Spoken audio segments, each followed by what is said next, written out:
आज आम्ही जत येथील तिकोंडी भागात आलेलो आहोत आणि आमचे आरोग्य सल्लागार प्रतिनिधी रियांश मल्टीटेड या कंपनीमध्ये काम करणारे आमचे सहकारी मित्र सतीश साळेसाहेब आणि चन्नाप्पा अमृताटी साहेब यांनी त्यांच्या गावातील एका व्यक्तीला जी अगदी मृत्यूशय्येवर किंवा अगदी मृत्यूच्या दाढीतून परत आलेली अशा व्यक्तीला आम्ही रियांश अमृत ज्यूस दिलं होतं.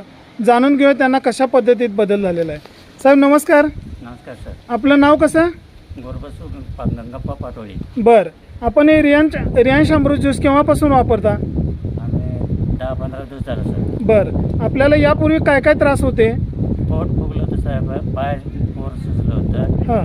आणि दवाखाने 5 महिन्यात चालू होतं सर. बरं. दवाखान्यामध्ये काय नाही साहेब, मिराजमध्ये गेलं होतं. हां. मिराजमध्ये डॉक्टर म्हणलं मी काय धरत नाही, हां. जावा तुम्ही म्हटलं. बरं, म्हणजे तुम्हाला आजारपणात 5 महिने ट्रीटमेंट चालू होती हा चालू होतं. आणि अक्षरशः लास्ट स्टेपला तुम्हाला जतमधील बरेच दवाखाने केला हा केलं किंवा मिरजेच्या सुद्धा दवाखान्यात गेला, केलं सर. तिथं सुद्धा तुम्हाला ॲडमिट करून घेतलं नाही. घेतलं नाही सर. अक्षरशः घरी घेऊन जावा आणि नो गॅरंटी असं सांगितलेलं पेशंट. नळगुंद झालं होतं. बरं, नाळगुण झालं होतं आणि लिव्हरला इन्फेक्शन होतं